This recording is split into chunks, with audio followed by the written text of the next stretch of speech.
I'm middle of a huge game of General Day Armée 2.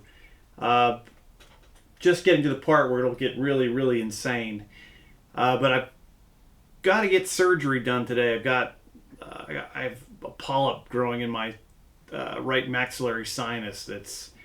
I can't even breathe. In some of my videos, you can hear this whistling sound. That's my that's my right nostril. So it's makes it fun to sleep. It makes it fun to listen to whistling during my battle report, and I'm constantly sniffling in. So it's irritating as all get out. So one of the ENT surgeons at work in about an hour and a half, I'm going to show up and he's going to chop this thing out of me, and I think I'm out for about 5 or 6 days. Hopefully, I'm out of work that long, but I'm not out of gaming that long.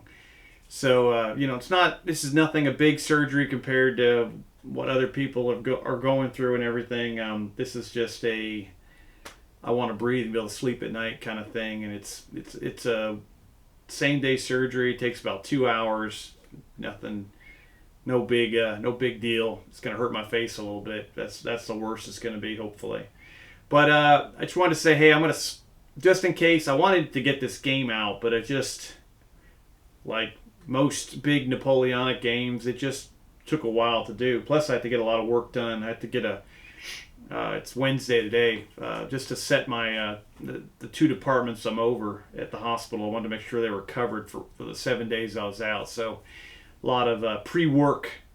I'm trying to pile in a whole week into 2 days to make sure they were taken care of when I was gone. Everything ran smoothly. Make sure the doctors were happy and administration. So that's it. You get a little quick sneak peek of the battlefield. There's still a couple brigades still off the table in reserve. I think for the 7th Coalition, there's their cavalry is off the table. Is that it? I think I said just the cavalry's left.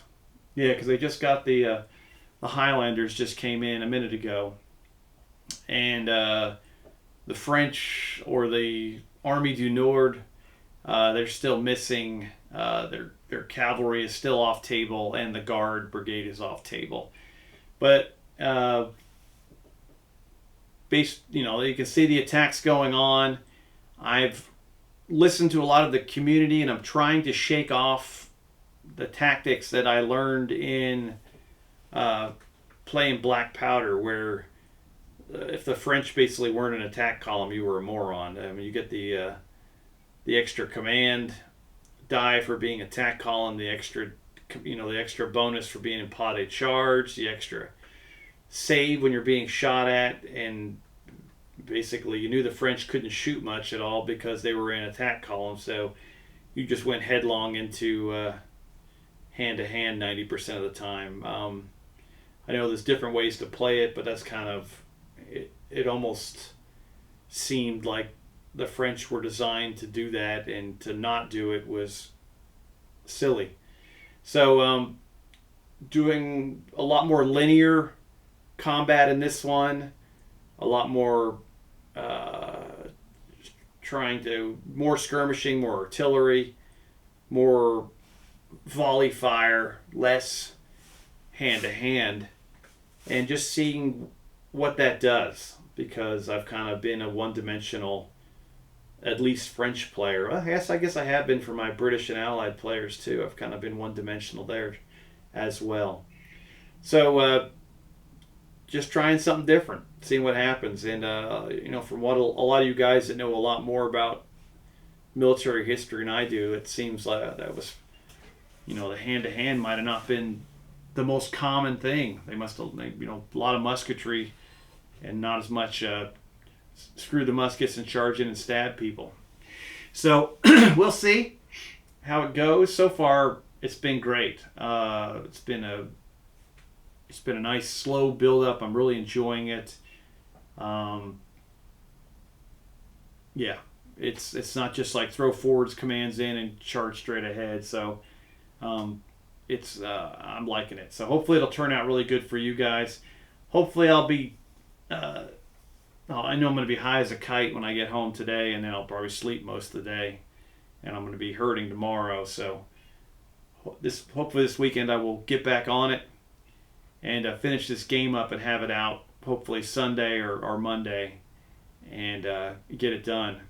I probably won't go back to work till I think Wednesday, hopefully, and so that'll give me a little bit more time to recuperate. Because when I had COVID a couple months ago or whatever it was, I can't remember. I have no concept of time, or last year sometime. Sorry. I got a whole lot of painting done. I couldn't. You could listen to me breathing and struggling to breathe, but thankfully it doesn't take a lot of effort from my mitochondria to sit here and paint. So I'm going to. It's not a bad recuperation. Instead of sitting there and just staring at the ceiling, hopefully just going to spend a lot of time reading and painting. Got a lot of units behind me to finish up as I prepare for I'm already preparing for the next game of GDA 2, because I promised 3 in a row, and I'm already starting to work towards the Hail Caesar stuff. So I've got some units to paint behind me too. I need to expand my cavalry on that as well, but we'll see. That might not be in the first game. I'll probably stick with a lot of militia, a lot of infantry, just to stay one-dimensional while I learn a new system. But the real point of this was just to say, hey, I'm going to take a 48 to 72 hour break here while I get this huge thing taken out of my nostril. This is the third time I've had this done. This is getting kind of old. I had, first time I had it done, I basically almost died. I had an arterial bleed post-operatively on like day 3, and that was no fun at all. I was spraying blood everywhere, and I think the only reason I stayed alive was because of I just soaked one of my wife's tampons in Afrin, which is a nasal spray. It's a phenylephrine, if you're not familiar with the medication. It's a pretty potent vasoconstrictor. The only thing better, I think, for a nasal bleed is cocaine, but I don't have a lot of that laying around here. And I kind of launched that into my nostrils, 2 of those, and it slowed the bleeding down enough for the ambulance to get there and get me to the hospital where they could do a procedure to stop that sucker from bleeding. I had a second time, went smooth as silk. Definitely went with a different surgeon that time, and thankfully the surgeon actually lives across the street from me, so he actually came over and checked on me.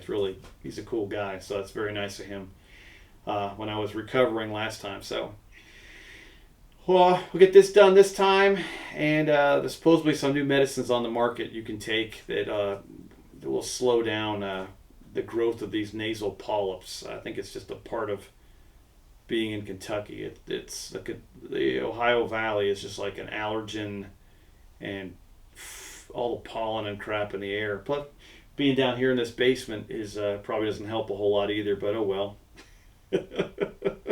I'll have to cement it down here one time at some point just to seal all this crap. I don't care what it looks like, just to put all the dust into under it, and then I'll kick up a lot less when I'm moving. As I am decided now I'm going to stay down here. But yes, other medicine, I think it's called like Dupixent. It's like a once a week thing, and it kind of, I think it's classified as an antibiologic. Probably getting more of a medical education here on this wargaming channel than you want to deal with.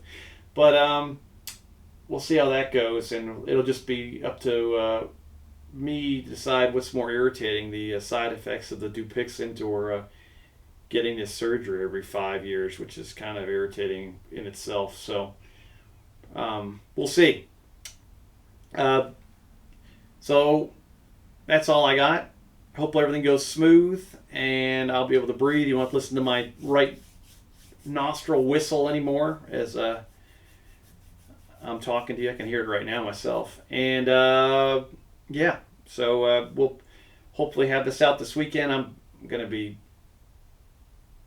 sad I'm not playing because I'm really pumped up by this. And I'm using reserves, I'm using linear movement, I'm using more skirmishing tasking, I'm using more artillery. So for me, I mean, the first battle was I just want to learn the rules, and you could tell by I was eager to get in and mix it up. So I basically charged straight across. Plus, I started the armies very close together. This battle, although it doesn't have built-up areas, it's got a lot more to offer. It's got some tactical stuff. It's a rear guard battle, so there's the coalition forces can get points by getting troops off the table that direction.